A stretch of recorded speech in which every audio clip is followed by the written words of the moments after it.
On this episode of the Oklahoma Breakdown with Ikard and Lehman, presented by Riverwind Casino, we discuss a lot of what Brent Venables said in his introductory press conference.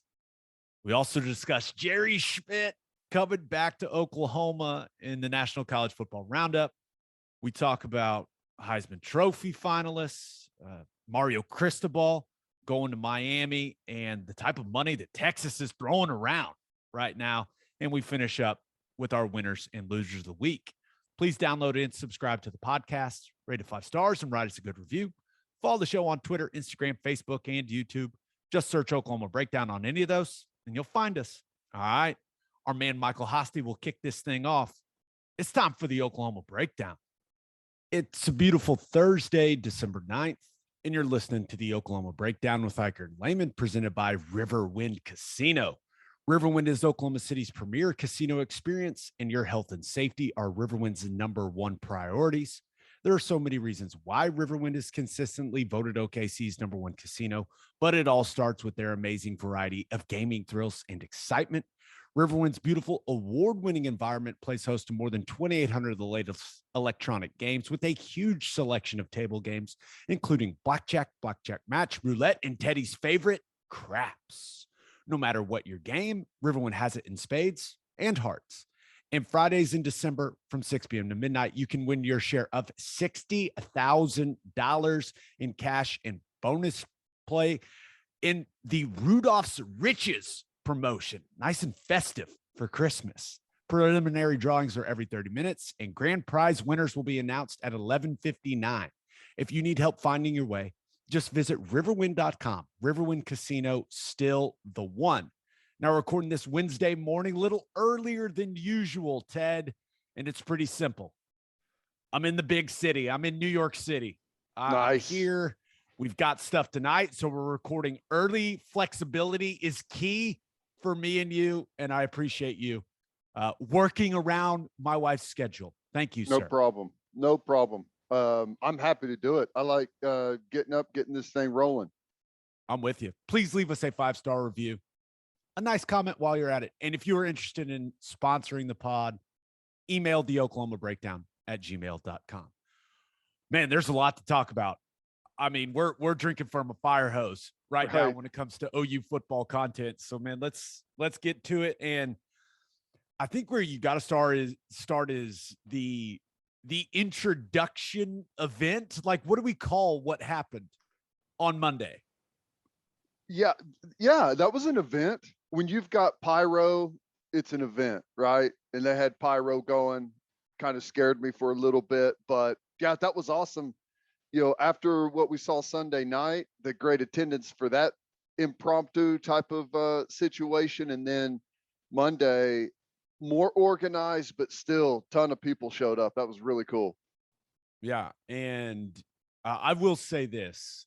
I think the University of Oklahoma and the fan base has gone out of their way a little over the top, if you will, to show how much support Brent Venables has and how much football means here. I don't think that is an accident. And listen, the thing on Monday was fantastic. And those things don't just come together. Like, there's a lot of planning that goes into that. All the lights, like you mentioned, they were shooting off fire inside. I mean, it was pretty sweet, but yeah, I think it's been interesting. It's as if they're trying to send a message about how much OU football means. Well, message received. I know everyone. I know everyone's comparing it to the clip of the Lincoln Riley introduction at USC. So message received, and I think it's genuine excitement, though. You can't pull off you can put all of the bells and whistles together for events like that, but if the people aren't excited and don't show up and aren't energized, then it's really not going to come off that way. And you could tell that people are legitimately excited. You know, I hated to see a lot of the guys on the staff go, man. I think there's some really good coaches that got put in a bad spot, but ultimately, you know, and there may be some growing pains, but I firmly believe with Venables at head coach, overseeing the defense, and Lebby at offensive coordinator, we're going to be better off than we were before. Yeah. Yeah, we're going to talk a lot about that between now and when they kick off, right? There's going to be some serious discussion about what this football team is going to look like next fall, but I do want to dive into some of the things that BV said during, you know, when he took the stage, when he took the mic at that introduction event. So, before we get to like the statements that stood out to me, Ted, some people are saying that's the most they've ever seen you smile. Some people are saying that is the happiest they've ever seen you look. Do you have any comment to those accusations? Man, yes, I was cheesing. It's awesome. I'm really excited. I think this has been a long time coming. I think it's the perfect storm. I think it's the perfect time.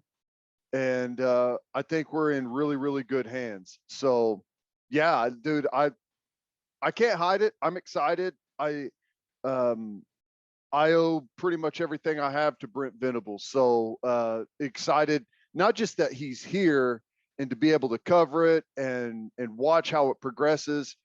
I'm excited for him that he gets this opportunity, you know, and he's waited and waited. There's been opportunities come along, and for whatever reason, he didn't jump on them. And here we are. It just, you know, 2 weeks ago, it would have been out of the question.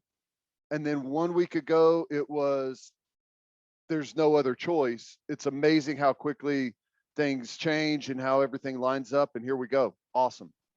So we put a picture out from the podcast Twitter of you and Coach V, and I took the picture, and the caption I put on there was, you know why I couldn't text you back, right? And I think a lot of people thought that was a joke, but that's actually what he said to you. Like, he was like, Yeah. dude, I couldn't text you back. I don't know if you found that picture, or if it's like a grab off of a video, because there's a video taken from that like same angle where you can hear him say, you know, why I didn't hit you back, right? It's so funny, hilarious. I don't know if he knows that if it was an ongoing joke or not, but that was pretty good. Did he texted you back, right? Yes. Yep. No, it's been great, dude. It's he has hit the ground running. It's not easy. They've got deadlines right around the corner, so super busy man right now. Hasn't had a chance to catch his breath, but yeah, we've been able to chat quite a few times. Yeah, one of the coolest parts of that thing, getting to see a lot of guys that I played with that I hadn't seen in a while, right? Or getting to meet some of the guys that you played with that I'd never met. Like, I met Bubba Bertram for the first time. I'd never met the guy. I was like, I know you. And yeah, so had a little cool. center chat. So it was cool seeing that many, and I don't know if generations is the right word. It's not, but like guys that played in the early 2000s and then to the current players that are on the roster now. It was cool seeing all of those guys there for one reason. And it's because we care about Brent Venables and we care about Oklahoma football. It was, I thought it was really cool, man. No, I thought it was awesome. And it wasn't just local guys. Saw Chris Chester. He drove up from Texas. There was guys that flew in for it. There's guys that came in from all over the place. So yeah, that was really cool. And it's crazy to think that at one point I was like, not going to go to it for whatever reason. And looking back, it's like, why would you even have thought of not going to that? Are we gonna, is this the part where we say that our wives bullied us into going? Because that's exactly what happened. I was like, yeah, Caroline, the drive, she was like, you're going. So I text you. I was like, hey, you going to this thing? You're like, no. And I was like, he's going to get bullied into it too. And so you called me that morning. You're like, hey, yeah, I think I'm going to go. So, yeah. Smart. And I'm very glad. I'm very glad we went. Now, I know a lot of people saw the video of Coach V bullying me into getting into the social media post video. There's no way I'm saying no. Like, I tried to stay out of it. To my own defense, I was like, no, you and Teddy, that's what the people want to see. And he was like, Gabe, get in here. I was like, oh God. Like, yes, sir. Yeah, you know how I am with social media videos, not my comfort zone. So I needed you in there, just safety in numbers, So thanks for making the appearance. You're welcome. So some things that stood out about what BV said. First, big Whataburger guy, right? Triple cheeseburger. Onion rings, an interesting choice, but I believe he called it a game changer. So I thought that, and one of the reasons that stood out to me, it's like, man, it's going to be a lot of fun. And, from our perspective, guys covering the team, working for the team, man, to have a guy with that type of personality leading the program, like that energy, this is going to be a blast. I know it comes down to winning and losing games, Ted. And, it's not like BV is all about the social media and all that stuff. Like that's not his lane. But man, he was, some of the quotes, like you could almost hear the relief from some of the members of media asking him questions in the press conference portion of things. Like he's just going on with these long, detailed answers. He's laughing, having a good time. It was kind of refreshing to see. Yeah, it was. He's saying all the right things. And, this morning I was listening to the T Row in the Morning show, and someone had text in a question or maybe called in a question, and it was like, I'm excited about what's going on, but are we just like excited about the nostalgia factor here, or have we made the legitimate right moves? And I think that's a really good question. And the reason I think it's the right move and it's not a nostalgia thing is because Venables and Schmidt would not have come here and come back if they couldn't do it on their terms and do it right. You know what I'm saying? And right, the nostalgia, I think, is going to be real, because I think that some of the things that we've talked about openly, and teams coming in and being more physical and proclaiming to be the tougher football team, those were problems. And I think everyone saw that. And there's one way that you change that, right? And it's the work. And I don't think that either one of them would have come back if they couldn't do the work. And there has been roadblocks in the past of being able to do the work. We're gonna get to the Schmitty stuff. Oh my gosh. But one thing that stood out to me when BV was talking, it's really clear that Dabo has had a significant effect on him. And I think it's in a very positive way. He talked about how Dabo taught him how to love the players and how good he is at coaching the coaches and like just the relationship building. Man, him talking about, it not being a transactional relationship between him and the players, like him actually wanting to get to know these kids. Like, I was sitting there and just listening to it in the crowd, Ted. And as he was saying it, I was kind of like putting myself back into when I was getting recruited. And I was like, if a coach would have said something like that to me, and I know maybe that pitch isn't for everyone, but we're talking about like, he's actually going to care about me and develop me, not only as a player, but like as a person, man, that would have been I mean, a home run recruiting pitch to a guy like me. Now, maybe, like I said, maybe it's not for everyone, but that's a great approach because in my opinion, college football has gotten more and more business-like, right? It's, hey, here's the deal. You're a really highly ranked recruit. We're going to bring you in and we're going to make you a draft pick. And then we both win, right? We win games because you're good.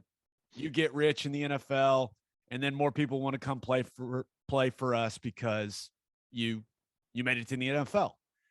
And I know that a lot of coaches, care more than that, right? They're not all that superficial, but just the way that he said it, like it's clear that they're going to do things a little differently from a recruiting perspective, and like the type of guy that they want to bring in. And you have to trust Brent Venables that he's going to be able to not only build a talented roster, but to build a talented roster that has a great culture. And some of the stuff he said, I was like, man, that's how I would do it. But I know some people heard what he said and they're like, no, just collect 4 and 5 stars. Bring them all. Yeah. But it doesn't sound like that's going to be the approach. No. And it's not going to be the approach in the beginning, but whenever you build it that way, that's how it turns out, right? Because that's who wants to come play for you, right? They want to come play in a demanding culture, in a culture where there's development on and off the field, there's winning, and there's opportunity, right? And if you build it based on the right principles, then it's going to turn into a great thing for everyone. And I like, just building on the recruiting deal, I like what he said about later in the press conference with the media. The scholarship offer is going to be a big deal for them. They're not just going to be throwing out scholarship offers to freshmen and sophomores and maybe even juniors. It's going to be like, whenever you get the offer, that's a big deal. It's not going to be a mega camp type of thing where OU's out there, commercializing and advertising themselves and trying to get in front of a bunch of people. It's going to be a very exclusive group of people that they offer scholarships to. And I love that. And he used the Rolls Royce examples. When the last time you saw a commercial for a Rolls Royce? You don't. And I think that's the smart way of doing things. Now, it may be a little bit different this year, given the timing of everything, but in the perfect world, I think that's what he's wanting to build to. And it's funny because I know some people heard that, and I heard our buddies over at Sooner Scoop talking about it on their podcast. And I think you hear a guy say that and it alarms you a little bit, but never forget how much value exclusivity brings to something. Like if all of a sudden having an OU offer is what gets you in the cool kids club, like there's value in that. Now, of course, you got to evaluate players well, and you got to bring in the right guys that are going to win you football games. Like that's never going to change. But I thought that the Rolls Royce example was that was pretty sweet. When he said it, I was like, ooh, that's good. Mm-hmm. That's good. But a couple other things he said. He talked a lot about loyalty. And you heard President Harris talk about loyalty. You heard Joe C. talk about loyalty. It was the buzzword of the day. Yeah, loyalty was the word of the day. And he basically said, hey, just look at my career. If I've been anything, I've been loyal. So we've talked a lot about that when we were not so subtly, publicly hoping he got this job and pushing for it. This is a guy that wants to be here. And that means a lot. It does. And then maybe the thing that stood out and probably got the biggest reaction from the crowd at that thing was him talking about defense and what punishing, suffocating defense. I was like, oh boy, here we go. And then later he basically said, hey, we went to maintain, establish, nourish, enhance, improve. He used all the words, Ted. Yeah. And then he said, going to have a standard of physical play, whatever scheme you're implementing. And one of my favorite quotes, he said, at the end of the day, it comes down to fundamentals and physicality in guys playing with uncommon effort. I can only imagine how excited you were when you heard that. That's football. That's it. There's a whole lot of other mess that's thrown in there, but at the end of the day, if you've got, and sometimes it doesn't even matter really how talented your team is. If you have 22 guys and more than that play with great fundamentals, that play with great physicality, and play with uncommon effort, then you're going to be really, really good. But it's amazing how hard it is to hit those three goals, right? You think that, oh, well, we'll just go and be a fundamentally sound football, play with great physicality, and play with great effort. Like, when you strip that back, playing with physicality isn't just like it's not just a mindset. That's part of it, but that comes from reps and reps and reps and reps of brutal punishing football in practice, to where you have calloused players that can withstand that type of play and do it for 60 minutes. Being able to play with uncommon effort, you can't just step out there and say, today I'm going to play 75 snaps at 100% effort.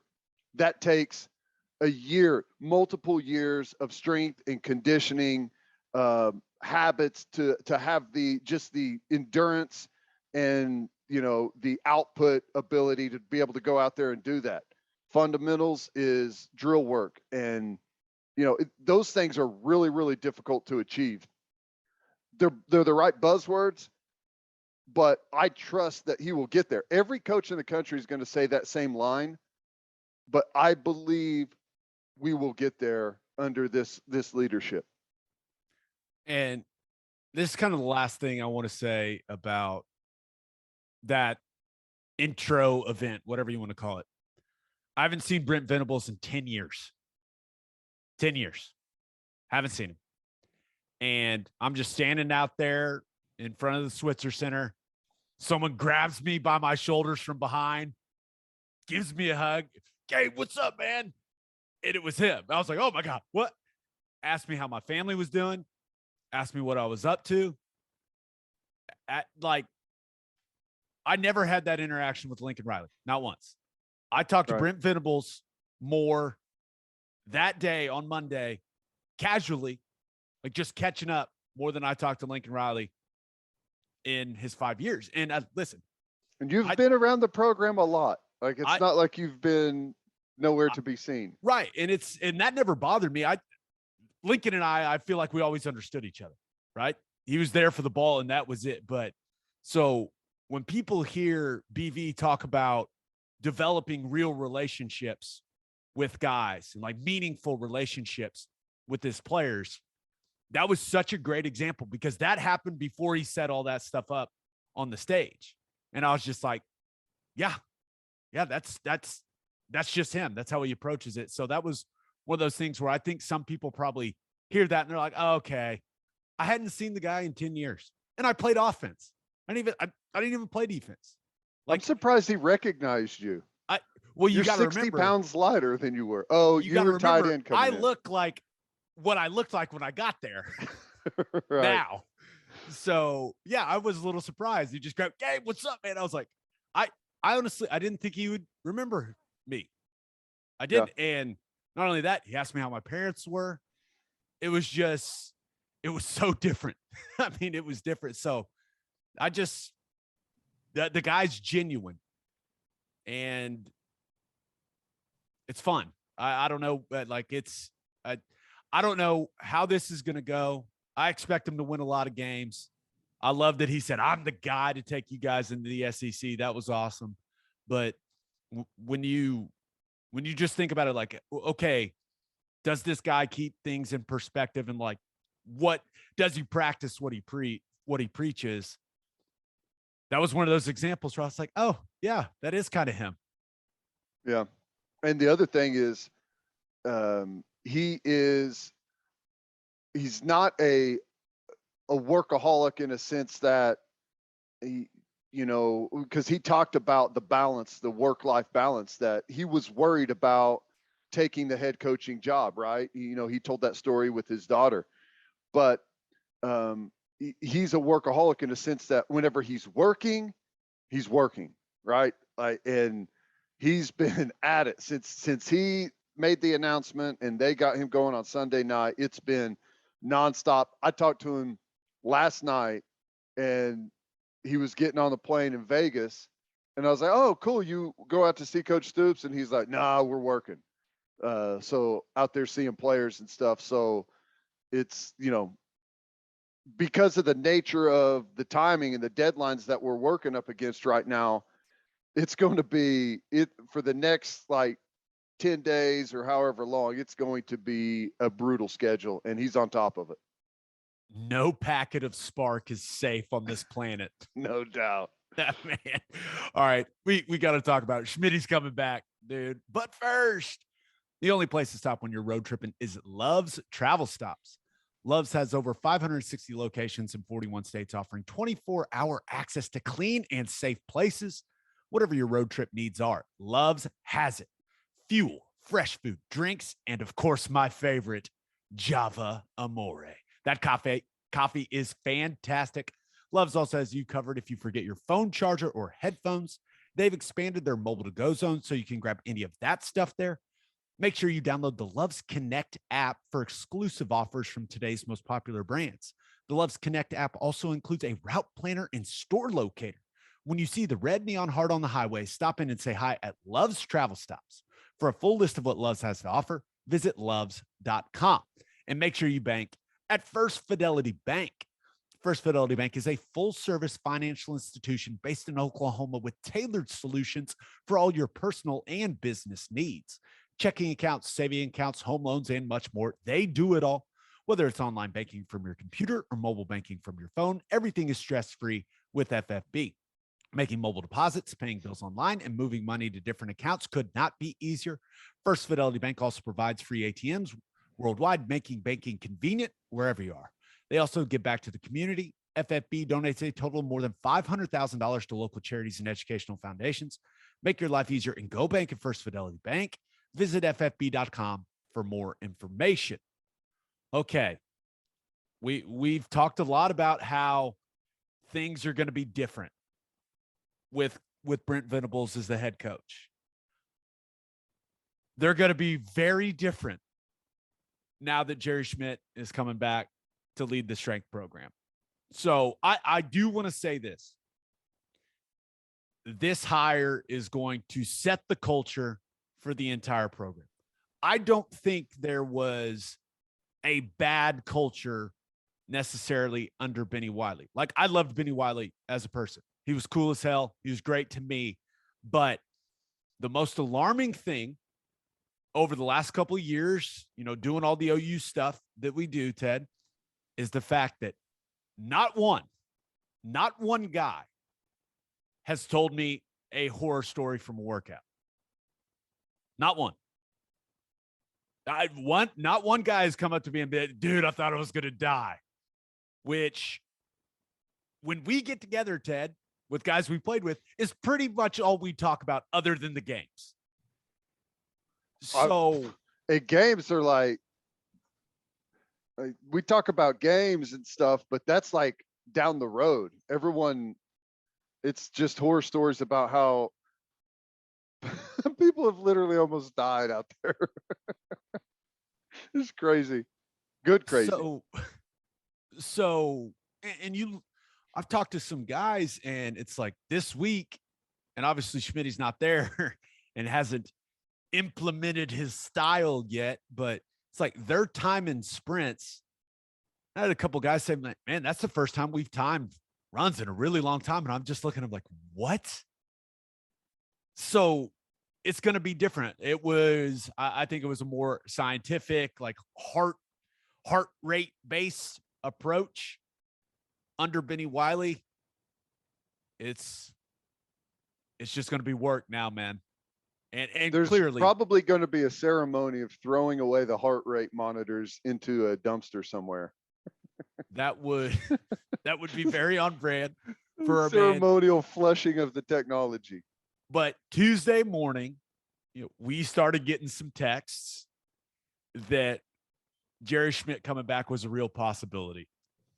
And I think every guy that's gone through the program when he was a strength and conditioning coach, like, we all started smiling, and we were like, we're happy because there's no guy on earth that's going to get more out of you than Jerry Schmidt. Like, he makes you do things that you didn't think you were capable of doing. That's why he is one of the best. But also, I feel so bad for the current players, man. It's going to be miserable. Well, right now, ignorance is bliss. Because the anxiety that comes with the off season, just the thought of, like, at the end of a grinding season, it's like you're kind of ready to do something else. But on the other side of that something else waits winter workouts, which is just another totally brutal thing that comes with anxiety every night, every morning, hard to sleep. As soon as you wake up, it's like trying to figure out what the group in front of you did and trying to gauge what the people walking out of the workout look like. And there's like gators, carrying wounded players back to the training hall. There's the whole level of anxiety that comes with it.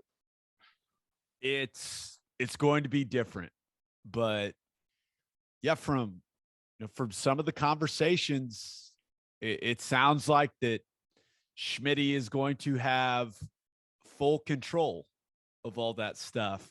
And now he's not going to be the guy he was like back in 1999, right? Obviously you learn more, like there is more, there's more data out there now. Like, sports science has clearly come a long way in the last 20 plus years. But I know a lot of people have poked fun at people in the program saying, oh, we're close.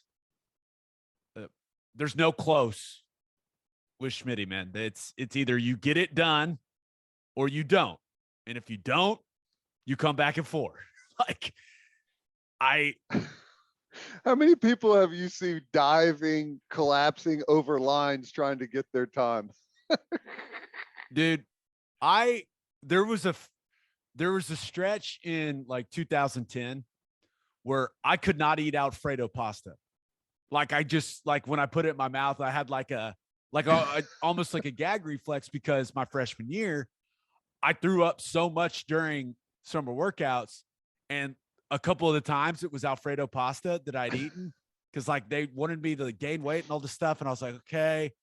And I couldn't eat it for like a solid 8 months, dude.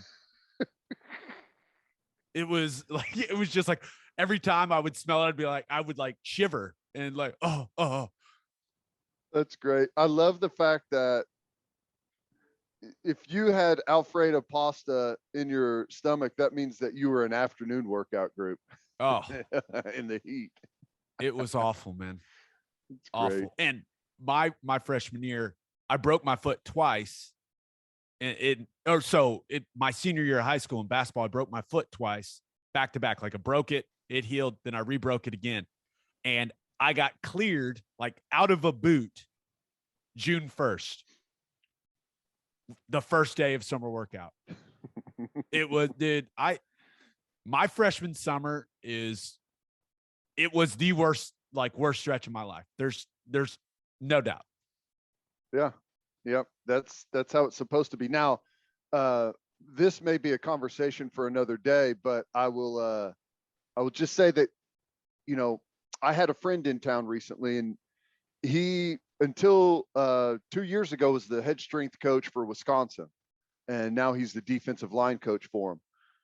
But we were having this conversation, and he was talking about like work capacity and stuff like that, and how far down it's gone over the past like decade or 20 years. And the bad news for the current players is, so the guy that kind of wrote the gospel on like the work capacity and the recovery and the way that a lot of schools have their program, like their practice schedule and all of that, the guy that kind of wrote the book on that has recently come out and said, yeah, man, I think we were wrong.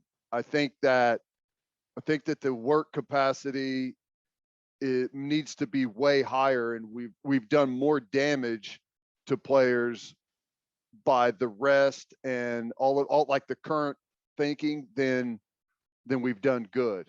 We have to re-examine and go back to, like, it's the injuries have gone up, they haven't gone down. So stay tuned. Oh boy. And I'm sure I know a lot of people want us to tell Schmidt stories on here.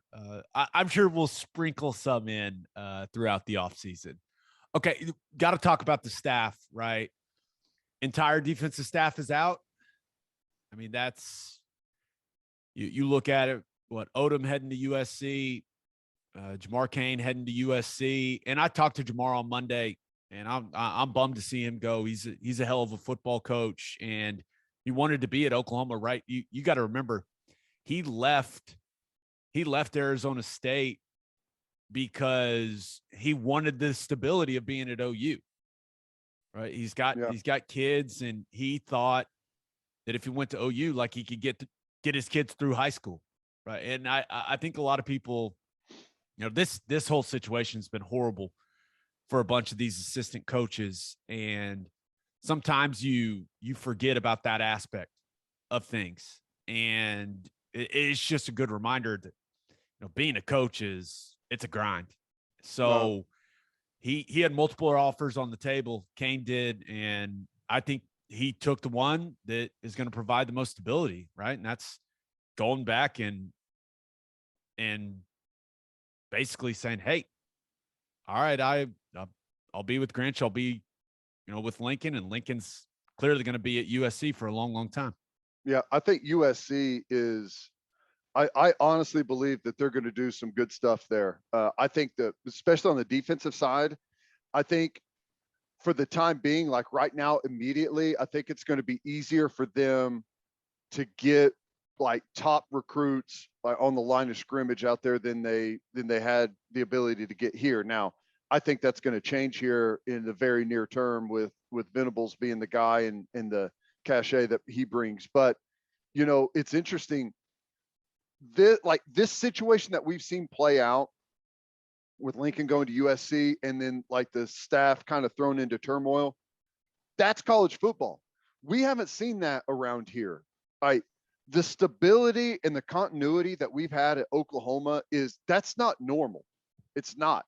Most places it's 3 or 4 years at a spot.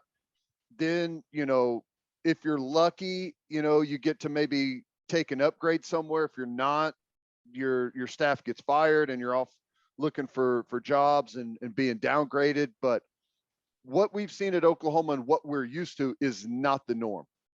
Gil Gundy, who's been an assistant for over 20 years here, Bedenbow, who's now been through 3 staffs as an assistant here, that stuff is not normal. So, what we've seen defensively is a little more, unfortunately, typical college football. Right. Rest of the defensive staff, right? Roy Manning, in a shocking development, joining the USC staff. Oh, yeah, that is a bit strange. That is a surprise. Now, it sounds like Tibbs has some really good offers, and it's unfortunate seeing him go. Know how much he cares about OU, and Gabe Dindy left with him, right? Flipped to Texas A&M, but Tibbs is a really good coach. Really good coach. He's got some big time Power 5 offers, teams that want him to be their defensive line coach. So he's going to land on his feet. But man, you hate seeing one of our own moving on, man. Yeah, no, I agree. And there's a couple of them, Odom, former player here, and Tibbs, former player. And I honestly believe that defensive staff did some really good things. There's also obviously has been some headwinds around here and in this conference in playing defense. I think number one, I think the mentality in this conference has slowly changed. And number two, I think now that you've got a defensive background head coach, that some of those things are going to be a little bit easier to do in the day to day. But I think that staff did a good job. And I think I do believe that they're going to put together a good defense at USC. Yeah. And then as far as who they're going to hire as the defensive coordinator, you got any idea? I mean, you're the one that's going to be able to talk directly to Venables about it. So I don't really, it's kind of a guessing game at this point. So I don't know where the connections are. Maybe it's someone that's coaching in the college football playoffs, so they got to wait to announce it. I don't know, but it seems like there's a couple names being floated out there that everyone is seeing. So it'll happen when it happens. It's interesting because, he's going to hire a defensive coordinator, and he's going to hire a defensive coordinator that coaches linebackers. So I don't know who that could be. There's a couple of thought processes out there. You got several guys coaching in the college football playoff that kind of fit that description, that are highly sought after guys. So I don't know. I'm interested to see exactly who it's going to be. For whatever reason, I was really concerned with the offensive coordinator hire and the timing of it, but with the defensive side, for whatever reason, I know why, because Venables, I feel like, is going to be overseeing the defense pretty heavily early on.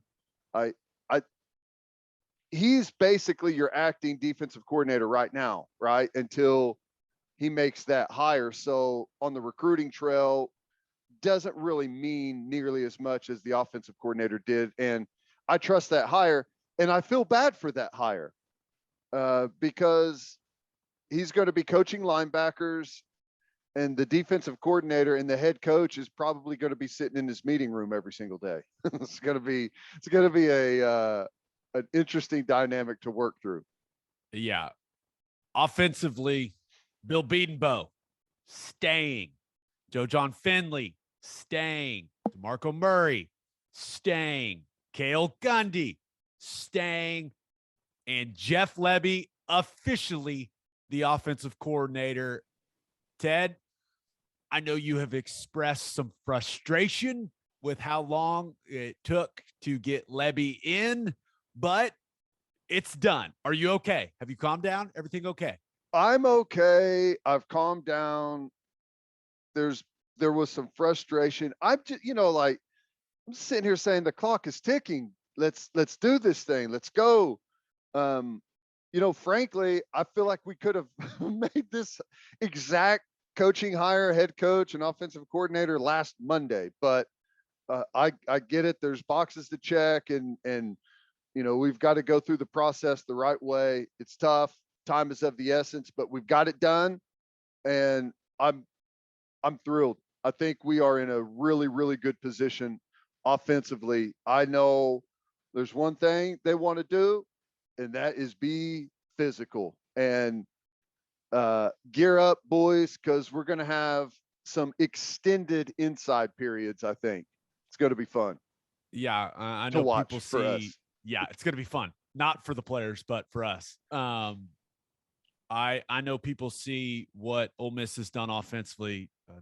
Don't get it twisted, man. They want to run the football, and I think that Lebby coming in, clearly keeping Caleb Williams is top of the priority list.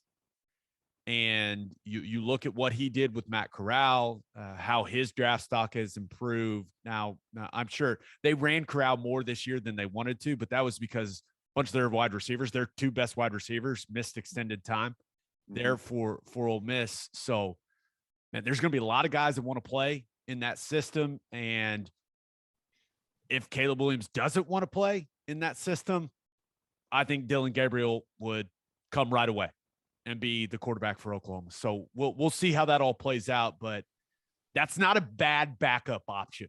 Ted, like, No, obviously it's not. the Sooners want to keep Caleb Williams. He's got to be a star, but having Dillon Gabriel sitting there just waiting to see what happens, that's a comforting feeling. No, it is. And I'll tell you right now, and this has nothing to do with Caleb Williams. I want him to be the quarterback. There's no doubt about that. That's who I want. But if he transfers, we will be fine. Totally fine. It would not change like my prediction of what this team looks like next season or the season after. That's how strongly I feel about the offense that we're about to have. Right. I'm with you. All right, let's move on to Call Your Shot. And we asked y'all, with everything that has happened this week, what's got you most excited for OU football? This first one comes from Taylor Wind. He says, for the first time in a long time, I'm excited about the future of OU football.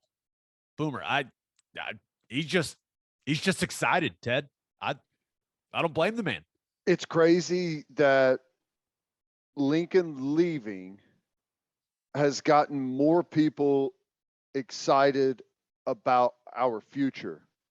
Like typically a fan base, this says a lot about the stability of Oklahoma and how great this program is, that whenever you have a coach that pretty much universally would be considered a top 5 coach in college football leaves, and everyone is now excited about the future, right? I mean, that's kind of where we were. We had hit a bit of a plateau, it feels like, and people are re-energized, and people that weren't as close to what was going on with the program maybe felt a little bit, they kind of just drifted away for whatever reason, are back and in a big way. It's pretty cool. Heath Newland, he doesn't use any words, Ted. He just responded with one picture. And this is something that our YouTube viewers will love. It is just Jerry Schmidt in a coat and tie with quite the devious smirk on his face. People are fired up. I feel like people, and it's funny because people have heard, all the guys that went through that program when he was the strength coach. Like we all have our stories, right? We've all told a few of our stories publicly, and people are so excited for him to come back because they've heard about our suffering. It's weird, but like, I know why they're excited, and I'm excited too, right? The toughness, the physicality, all of that. But man, Schmidt coming back almost has people more excited than Venables getting the job. Well, I'll tell you what's crazy is, and Schmidt coming back is to reemphasize he would not have come back if he couldn't do it his way. And that's why he went to Texas A&M, is because he could do it his way. And Jimbo Fisher at the time made him the highest paid strength and conditioning coach in the entire country. I don't know if that's the case anymore, like if there's been other deals since then, but that's how highly coveted he was. So to leave that and come back tells you all you need to know about how it's going to be done here. And I don't know that there's another fan base in the country that would throw a party for who the strength coach is coming back, like Oklahoma is right now, right? That's kind of unique. Yeah, a little bit. And last one, Brian Britt says how literally everyone in the Sooner family rallied together to not only survive this situation, but emerge from it stronger than before, positioned for greatness. Let's freaking go. I feel like that's now, right. Brent Venables has not coached one football game as the head coach at Oklahoma, but I feel like everyone is just fired up for what's to come.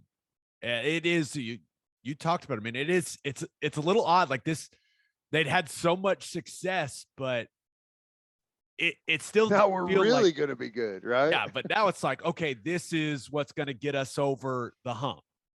And we'll see. Only time will tell. But yeah, I think the way that Brian feels is the way that a lot of people around here feel. I do too. And I feel like we may have set a record as a fan base over the last week for LFGs, right? I've used a lot of them. A lot of them. A lot of LFGs floating around out there. This has been a LFG heavy week, which is a good thing. Yeah. All right, birthday shout outs. Happy 40th birthday to Joshua Norrid, Salina, Kansas's finest. Josh. How about that? Happy birthday, 40th birthday, Salina, Kansas. Venables spent a good chunk of his childhood in Salina, Kansas. What are the odds? Just amazing. Happy 46th birthday to Scott, and I'm going to need some help here, Ted. Newbrow? Newbrow. Newbrough. Scott Newbrow. Happy birthday. Happy 48th birthday to Rick Eden. You're the man, Rick. Happy birthday, Rick. Happy second birthday to Hazel Vinda. She's not going to hear this because Hazel is a dog. We're starting to get a lot of dog birthday requests, Steady. Happy birthday, Hazel. Okay. The podcast DMs. This is a good one. Happy 9th wedding anniversary to Jenny and Chris Bruner. Happy anniversary, guys. Happy anniversary, guys. And shout out, this was a first. Shout out to Dr. Fadi Bala. Keep doing the work, man. Keep helping people. You're saving lives. Great job. Now we're doing occupational shout outs. Shout out to Dr. Fadi Bala. Awesome. Keep it up. All right, let's get to National College Football Roundup. But first, do you own a business? If you do, you need Insurica in your life. Insurica is one of the country's largest insurance brokers with 30 offices throughout Oklahoma, Texas, and the Southwest. Insurica is able to customize programs by accessing the latest information from many insurance carriers. They compare and contrast coverage offerings and pricing and will design a cost-effective, comprehensive program to meet your business's specific needs. Insurica's clients become best-in-class businesses by working with Insurica's team of advisors to manage risk. Purchasing insurance is only one way to protect your business. Best-in-class businesses win by avoiding loss in the first place. If your business partners with Insurica, you'll save huge amounts of money and take back control of your total cost of risk. I'm an Insurica client, and you should be too. If your business wants to be best in class, connect with Insurica at insurica.com.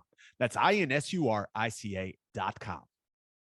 Guys, Schmidt is here, but does that really matter? It's always hard seltzer season. I don't know if that fits, but I thought I'd throw it in there. Nailed it. And there's only one hard seltzer that we drink on this podcast, and that is Sonic Hard Seltzer from Coop Ale Works. It's perfect for any occasion. We drink it in the hot tub, by the fire, and at the tailgate. You can buy 12 packs of the iconic Sonic drive-in flavors like cherry limeade and ocean water, or you can grab a citrus variety pack or a tropical variety pack. Find it at your local grocery, convenience, and liquor stores. Okay, 3 big headlines for the National College Football Roundup. Let's start with Mario Cristobal. Left Oregon, took the job at Miami. Now, he's a Miami guy, right? He's from there, won 2 national championships as a player there, coach there. Like, he's a Miami guy. Family is there.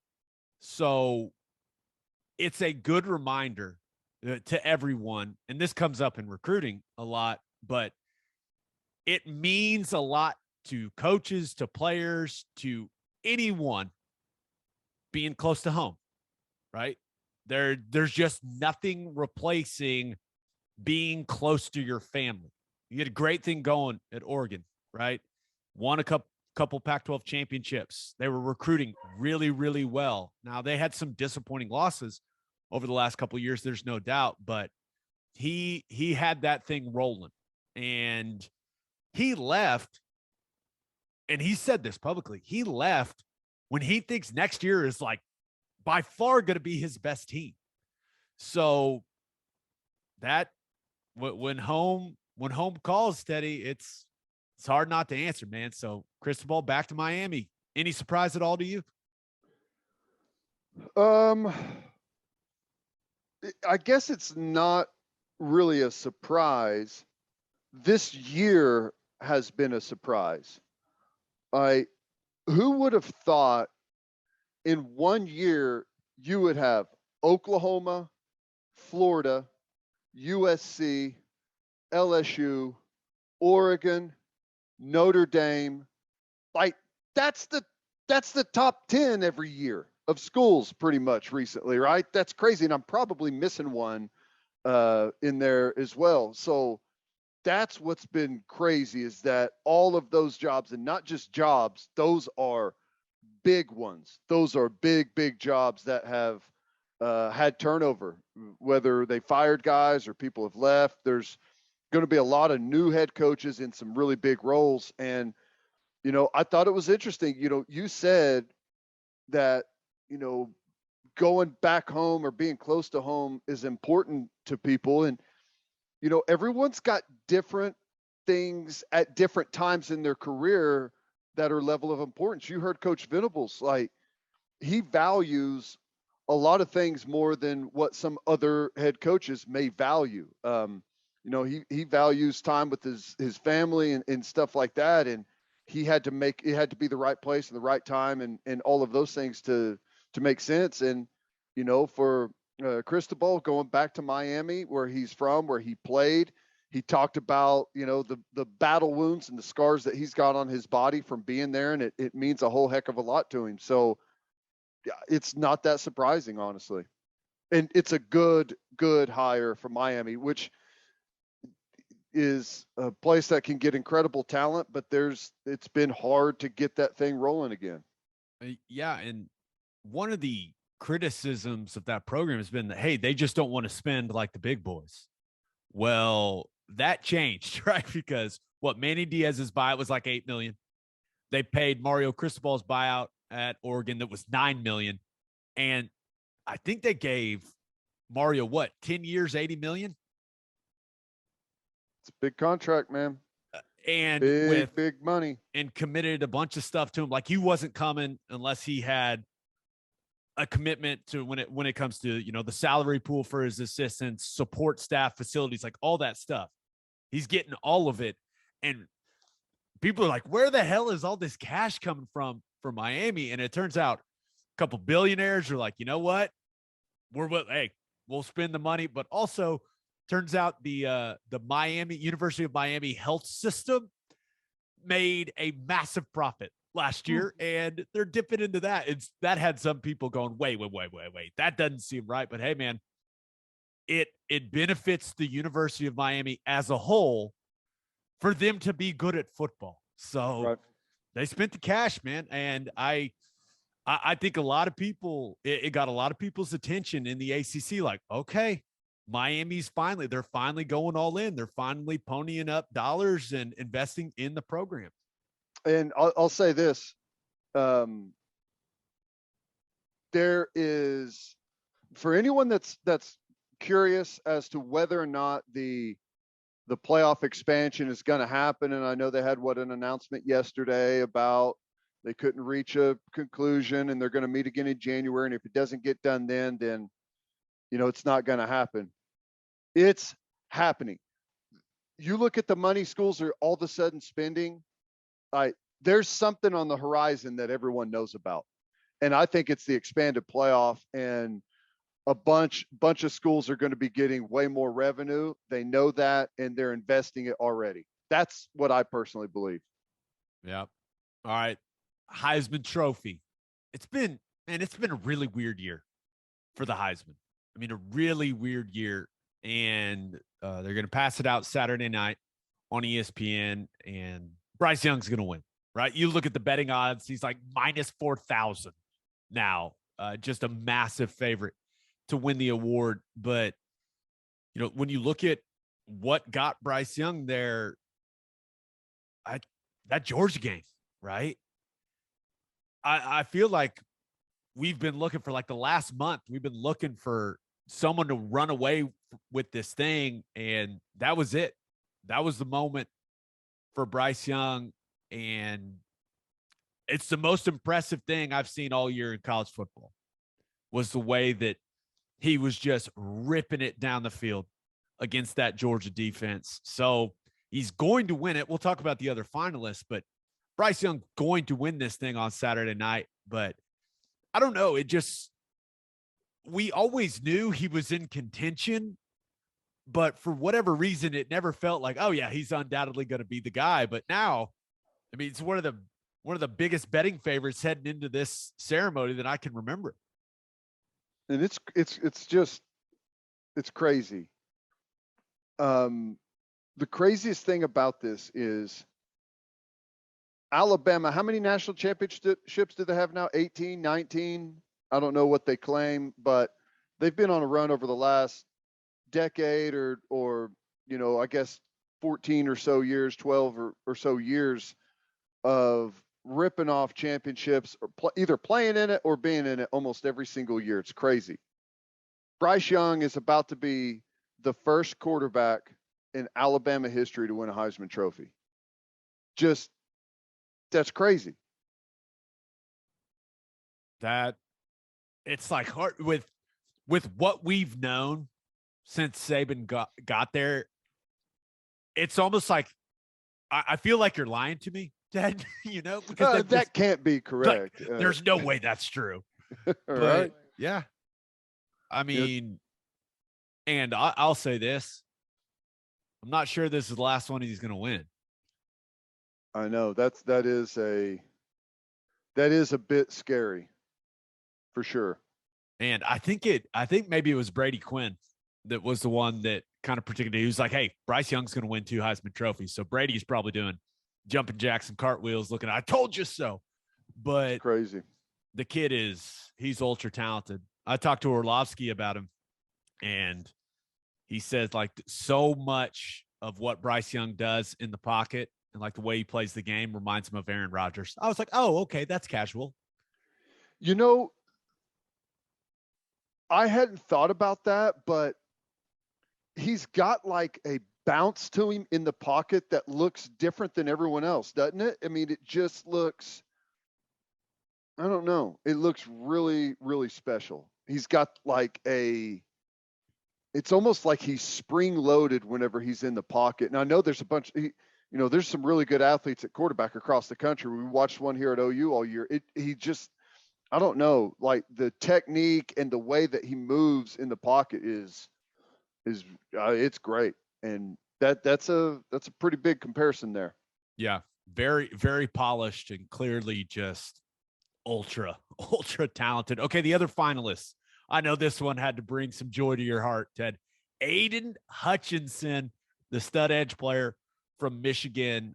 Guy's got 58 tackles on the year, 14 sacks, but this guy has been dominant down the stretch for the Wolverines. He was dominant against Ohio State and just wrecked Iowa, and Michigan's in the playoff. And you think of, okay, who is the face of Michigan football right now? It's undoubtedly Aiden Hutchinson. I mean, it's not the quarterback. It's not Cade McNamara. It's Hutchinson and the weird little eye black thing he does. Like he was the one after the Ohio State game. Who are they interviewing? They're interviewing Hutchinson. So I think the way he's played in the biggest games, the amount of QB pressures he's racked up this season is just absurd. But this is also a guy that could end up being the number 1 overall pick in the NFL draft. But I got no problem with him making it. And if Bryce Young wouldn't have had that game against Georgia, I'm not sure he wouldn't have a pretty legit chance of winning it. Yeah. What's crazy is this was the year of the defense in college football. It really was. There was some great defense being played across the country, and Aiden Hutchinson was fantastic. But Will Anderson, how he's not there, and why am I drawing a blank on the big Georgia defensive lineman? Jordan Davis. There was a point, 75, 80% of the way through the season where everyone's like, should he be up for the Heisman? And it's crazy that you almost had 2 defensive linemen at the Heisman finalists ceremony, which there should be. There should be. Alabama, for at least the second year in a row, should have had multiple players on their team at the Heisman finalist ceremony. Okay, so you mentioned Will Anderson. I'm not sure who he offended, like what happened. Like, there's a couple of awards that he's not a finalist for that I'm like, wait, how is that possible? Like, do these people watch the games? Like, he has been the most dominant defensive player in college football. He has 32 and a half tackles for loss. It's crazy. Wait, 15 and a half sacks, but 32 and a half tackles for loss. That's like double the amount of TFLs that Hutchinson has. That's crazy. That's got to be doing it in the SEC. Yeah. Those numbers are like Terrell Suggs numbers whenever he was at Arizona State, whenever he was coming out. That's got to be close. It's probably not close to Alabama records because I haven't looked it up in a long time, but when Derek Thomas was at Alabama, his numbers were insane. So, but come on. There's no doubt he should be there. Yeah, I'm with you. He's the biggest snub in my mind. The other big snub is Kenneth Walker III. He was the star for a Michigan State team that had a fantastic season. He was their workhorse. Man, Mel Tucker should give him some of that signing bonus because Kenneth Walker III played a big role in that man getting that contract. He was great, but they just didn't have the team success late in the year. Kenny Pickett is a finalist. He'll be there in New York. I wonder if some people thought about revoking his invite after the fake slide in the ACC championship game. I can only imagine your reaction when you saw that clip, Ted, because you tend to be upset at times, not all the time, just at times, with some of the rules that favor offensive players in football now. And that one, like, I couldn't believe it. Even as an offensive guy, I was like, oh, that's not right. You shouldn't be able to do that. He's down. That play, he's down. If he initiates a slide, like, you're not down in college football where you end up with the football whenever you slide. You're down where you initiate the slide, right? So if you're going to initiate a slide, you should be down right there. Yeah, it's crap, but I want everyone to, I'm glad he did it. I want everyone to remember that the next time a quarterback tries to get away with the late slide and gets pounded right in the face, okay? You can blame Kenny Pickett for that, and they shouldn't flag it. The offense got away with one. The defense should be able to get away with one. It's just anyone's guess as to who it's going to be. Yeah. He had a great year. His stats are awesome. Pitt won a lot of games. They're won the ACC championship. So, and it was a great play. I mean, it was cool. Pretty sweet, but I was like, part of me was like, oh, that's smart. And then I was like, that's kind of bullshit. Like, even you know me, I'm always on the offensive side of things, but I was just like, that should be blown dead. But it'll be interesting to see. I'm not sure a guy in college football has improved his NFL draft stock more than Kenny Pickett. Mm-hmm. I mean, he may end up being the first quarterback off the board, and it is a weak draft for quarterbacks. And I think Kenny Pickett, fake slide null, made himself a boatload of cash with the way that he played this season.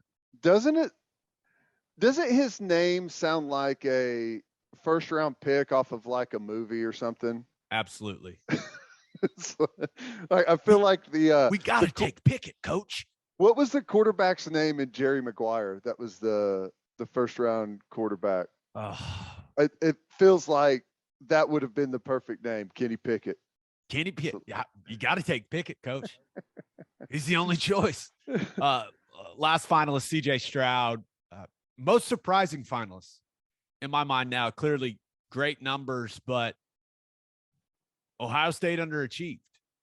And you look at now, he led the country in QBR, and that's impressive. And he had stretches where you're just like, dang, this guy's playing good ball. But with all the weapons he had offensively to not even make it to the Big Ten championship game, why is he there? Why is he going to be there? Will Anderson should be there instead of him. I agree. But it's a vote thing. And here's the thing. We see this crap all the time where people turn in their votes before you see the final, like the final weekend of college football. And CJ Stroud, you look at all the numbers and what Ohio State had been doing, and you say, well, they're going to beat Michigan. I'll just go ahead and submit my vote that CJ Stroud, be there, second place, third place, first place, whatever. So my guess is that's how it happened. But biggest game of the year, you underperform. He's not going to win it. I guess it really doesn't matter, but it's a good leg forward for trying to win it next year. Kid's just a redshirt freshman, man. Yeah, no, there's no doubt his future is extremely bright. He should be a Heisman Trophy finalist. I have a good idea to any television network, and I would assume ESPN. They've got all the Heisman Trophy stuff. You make the Heisman finalists reveal into a 30-minute TV show. I don't know why they're not monetizing this. There should be 5 finalists. First of all, let's make it easy, right? Make it be 5. No matter what, top 5 vote getters, right? Top 5 vote getters are in, and it's the same. Now you can reveal them in alphabetical order, so that way people don't know who's going to win or who got the most votes. Mm-hmm. But what you do is you put cameras at the guys' houses, and you've got like the top 7 or 8. So you get to see the elation of guys that are Heisman Trophy finalists, but you also get to see guys get their hearts broken on television when they realize they're not a finalist. It's an easy way to make money. Ted, why aren't they doing this? It's another way for us to exploit people's pain or happiness. Let's do it. This is what TV is all about. That's America, man. That's America. What are we doing? You can sell ad dollars for sure. Okay. Last thing, the Texas Longhorns, they're throwing money around, man. I mean, they are throwing money around. The big money bag people there in Austin, they're launching something called the Clark Field Collective, where they've secured an initial pledge of $10 million for Texas name, image, and likeness activities. Also on August 1st, Horns with Heart will launch what they are calling the Pancake Factory. It is an initiative that will give all scholarship offensive linemen $50,000 annually for use of their NIL and participating in charitable causes. And Jeff Ketchum from Orange Bloods tweeted something out that said, word on the street is that first-round draft pick level NIL money is on the table for Quinn Ewers if he chooses Texas as his transfer destination. And it is down to Texas and Texas Tech for Ewers. The Longhorns they're responding the way I thought they would to having such a bad season. Yeah, they're just throw money at the problem. That'll fix it. Yeah, a couple of things. For those who were championing, giving the players a share and all that, and I've got no problem. I don't care about that. If that's what they want to do, that's fine. But this is what you've asked for. $50,000 annually for use of their name, image, and likeness and participating in charitable causes. They're not going to do anything. Okay, maybe they show up for a couple of, I don't know, charity events or whatever, but it's what they're saying is we're paying our offensive linemen $50,000 a year. I mean, that's it. There's really there's no connection here. It's not for your most popular guy. There's not like a market for the big left tackle, and like there's people that we want to have this guy represent our company. That's not what it is. They're just putting a ton of money together and paying you like it's not a market value for your name, image, and likeness. We've just compiled a ton of money that we're going to give to you guys. Like that's really all it is. We're paying guys. It's not, they're not getting compensated for their name, image. Does that, am I saying that properly? You get what I'm talking about? I understand what you're saying. Yeah. It's just a pile of money that they're paying guys with. It's not like finally guys get to take advantage of the marketing of their name, image, and likeness. They're just straight up paying guys, which, for Texas is not going to fix the problem that they've had. It's probably going to make their problems worse. Right? Yeah. And as far as the Ewers thing, first of all, the kid, he has finessed the situation extremely well, right? Went to Ohio State, left high school early because the state of Texas wouldn't let him make money off his name, image, and likeness when he was still in high school. He made a bunch of money at Ohio State. I think he got some equity in a kombucha company, like whatever. But I'm assuming he made a big chunk of change. And now he pretty much gets to pick where he wants to go. Sounds like it'll be Texas or Texas Tech. I'm assuming he ends up at the University of Texas, but you never know. But the thing that I disagree with, it's like, if you're Quinn Ewers, yes, the NIL money is great, but Trevor Lawrence got $37 million as the number 1 overall pick last year. That's what the focus needs to be if you're Quinn Ewers, because everyone talks about the kid's got incredible arm talent. There's no doubt about it. I've heard, I've talked to Jim Nagy about it, the guy that runs the Senior Bowl. He's like, I've seen him throw. It's elite. It's elite. He needs to worry about going somewhere that will make him the best football player. Because, yes, you can make some good NIL money, but no one's giving you $37 million as a college quarterback. It's not going to happen. So he needs to go somewhere where he's going to develop as a player. And he needs to go somewhere that is going to make him into the first pick overall, because that is where the life-altering money is going to come. Not from businesses in Austin, right? The life-altering money for Quinn Ewers comes from the National Football League, right? You see quarterbacks now making $40, $45 million a year. That's what his focus should be. Not, okay, who's offering me the most NIL money? It should be, no, who's going to make me into a player that I can, the best player I can be, where I can be the number 1 overall pick and make life-altering money in the National Football League. That should be that kid's focus now, especially if he's got a nice chunk of change in his bank account already. Like he needs to keep the main thing from now on, in my opinion. Why is he transferring from Ohio State? Because CJ Stroud is really good. So we're going to throw first-round NIL money. I don't believe that, by the way. No I don't way. know what that means really either, but I don't believe that. No.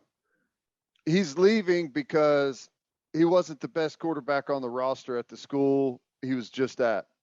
The school that didn't win the Big Ten championship. I'll tell you a red flag. Do you remember when Tua was at Alabama and Jalen Hurts had won a national championship, right?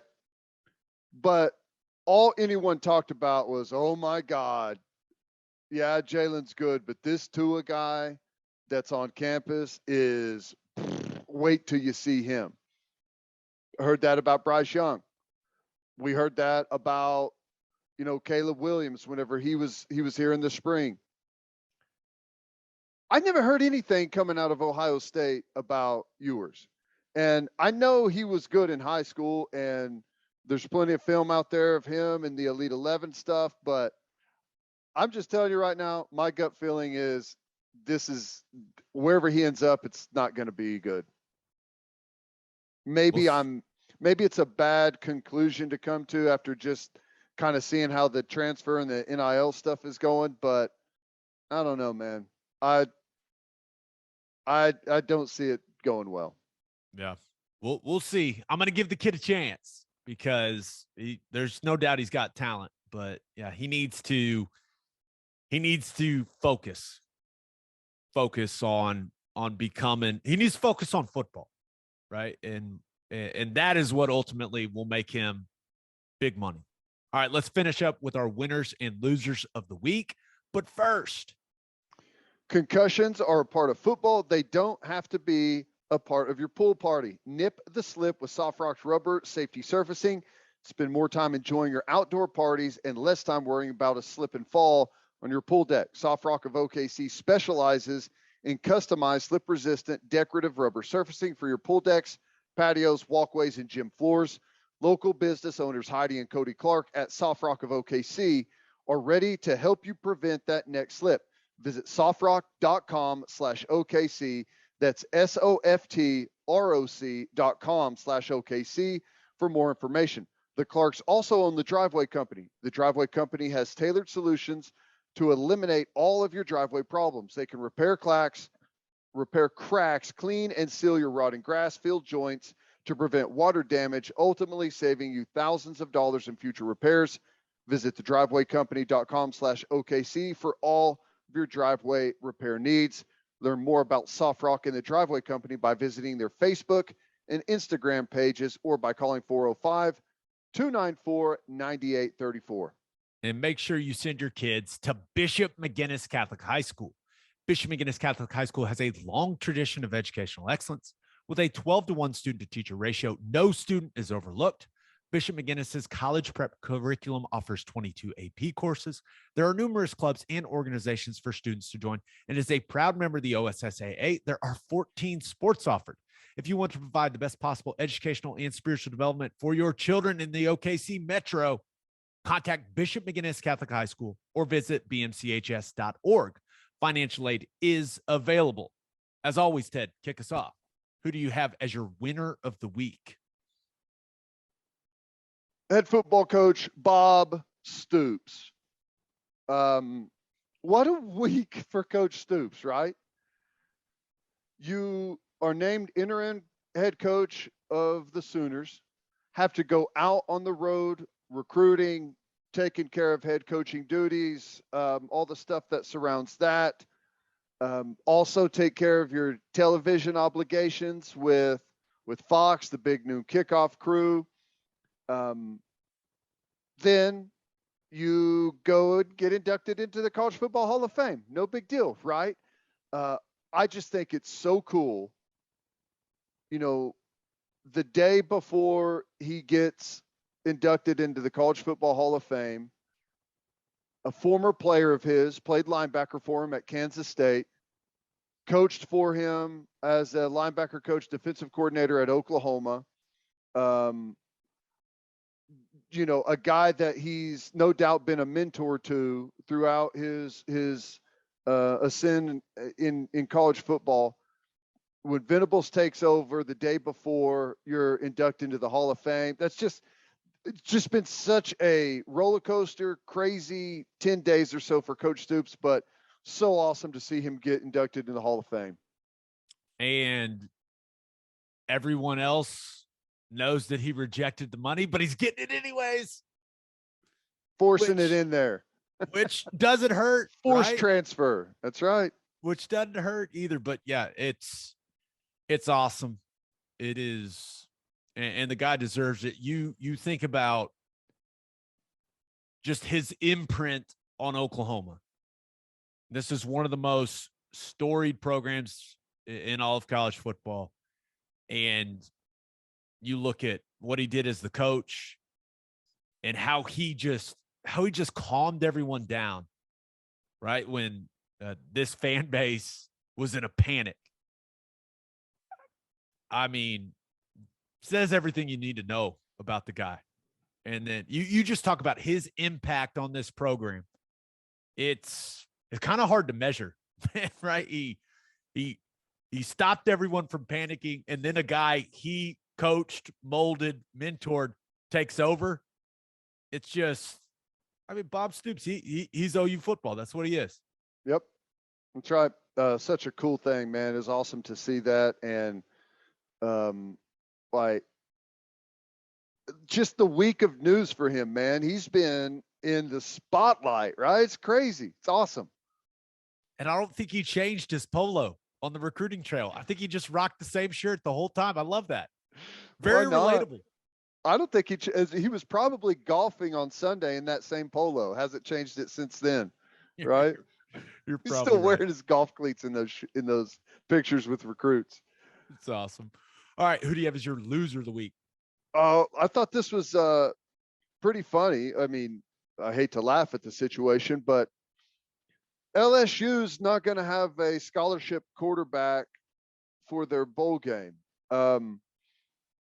Max Johnson's in the transfer portal. Now, the Nussmeier kid, the freshman, he's already played in his allotted 4 games. So if he plays in the bowl game, he'd have to burn his redshirt year, a year of eligibility. So they're going walk on, I guess, at quarterback, or maybe they'll just direct snap it the entire game. I don't know. I hate that for Brad Davis, who's the interim head coach, Oklahoma offensive lineman. I played with him. Fantastic guy. He's got a great story. But I couldn't help but look at that for LSU and just kind of laugh a bit. Well, the good thing for LSU is if Skylar Thompson can't play for Kansas State, they're pretty much in the same situation with Will Howard at quarterback. Oh my gosh. You don't even have to LSU should just put their defense out there for offense and just wait, punt it, whatever. No big deal. You don't even have to play a quarterback. Just wait till you'll be scoring on defense. Feel bad for that kid, man. It's crazy. It's just you know how Monday Night Football went with the Bills and Patriots the other night, where Jones only threw it 3 times. If Kansas State doesn't have Skylar Thompson in that game, that's what it's going to look like. Yeah, that's what that game is going to be. Except he'll be 2 of 3 for 32 yards and a pick 6. Like, you know what I'm saying? That's like how that will go. It's the most insane thing I've ever seen in my life. But yeah, it's pretty tough there for LSU. Brad Davis, awesome guy, hot sauce, was a great offensive lineman at Oklahoma.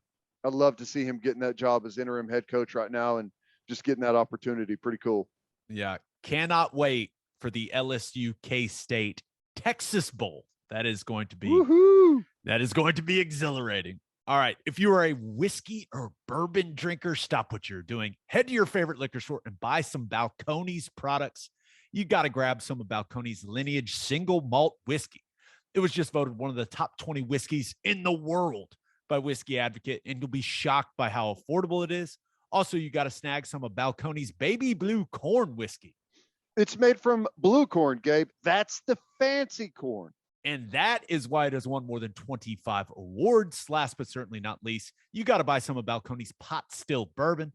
Its big flavors make it the perfect bourbon to drink year-round. In 2012, Balcones Single Malt won the Best in Glass competition, beating brands like Johnny Walker and Macallan, and became the first American distillery to win the competition. This stuff is the real deal, people. If you love great whiskey and bourbon at a great price, then Balcones products are the only way to go. The whiskey may be made in Texas, but the owners are from Oklahoma. To find a liquor store that has it, visit balconesdistilling.com. All right, for my winner of the week, thought about going with Norman Zone, right? He's killed the Sooners for years, Ted. Charlie Kohler, however you say it. People still say both. But the Iowa State tight end, Norman native, ends up winning the Campbell Trophy. They're from the National Football Foundation. That is a huge deal. I'm very jealous. I did not win the Campbell Trophy, and it makes me sad. But I lost it to a math genius. So, it is what it is. But that's a big-time award, and he's a big-time player. I thought that was really cool to see Kolar win that. It was awesome, and that fourth quarter or second half he had against Oklahoma was pretty impressive. He's been He's been an Oklahoma killer at Iowa State since he's been there, man. Hey, who knows? Maybe with Venables as head coach, we could get a tight end out of Norman for once, you know? They're missed on a couple. Cooper Kolar, Alexander's coming up. Let's go. Kolar, Kittle, missed on a couple good ones. Mm-hmm. So we'll see.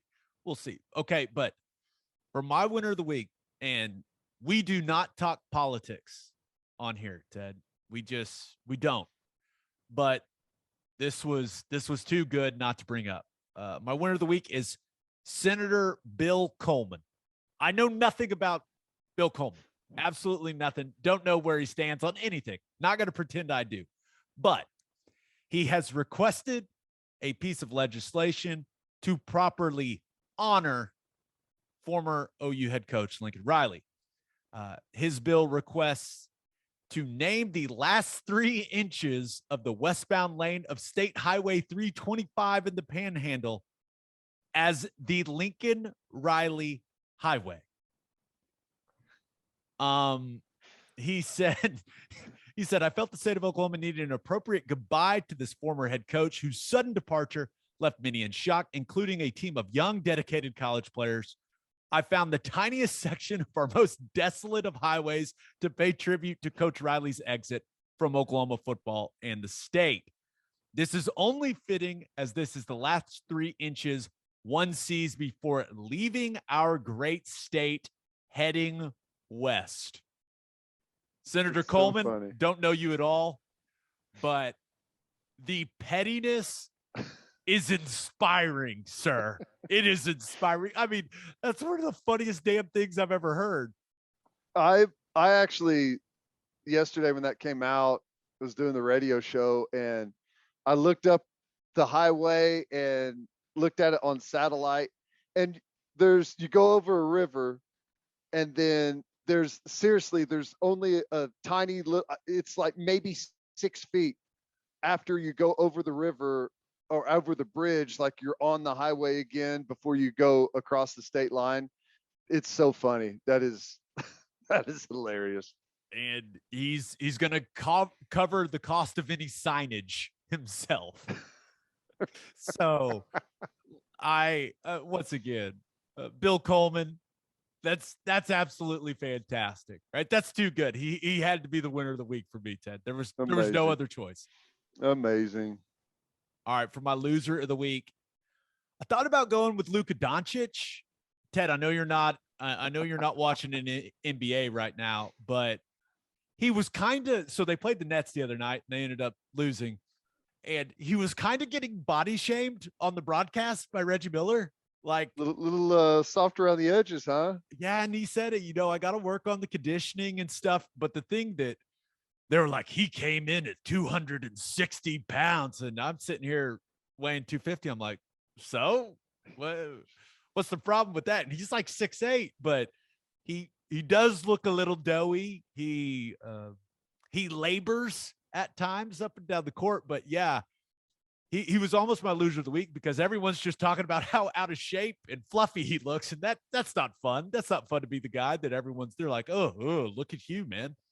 That's so weird to me. I don't know, even like a center, I don't know how you can be overweight as a basketball player, like during a season, considering that they run like, I don't know, like 10 miles a night, something crazy like that. It's insane how much cardio they do on almost a night in, night out basis.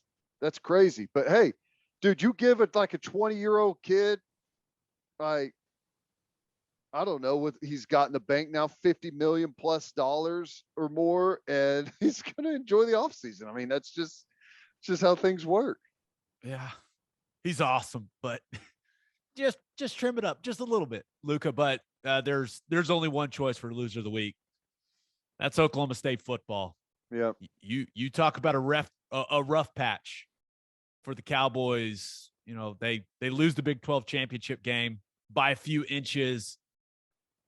And now they've lost their defensive coordinator.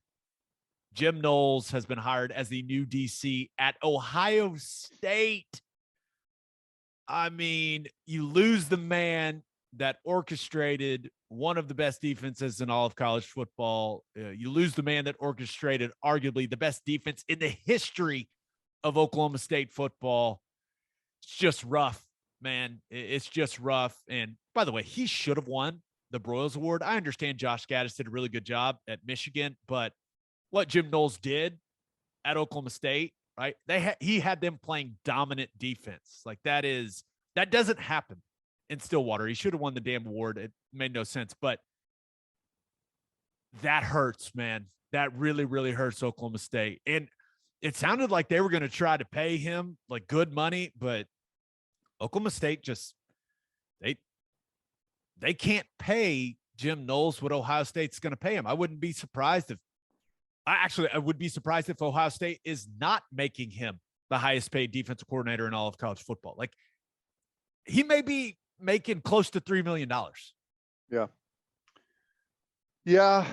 I think he did a fantastic job.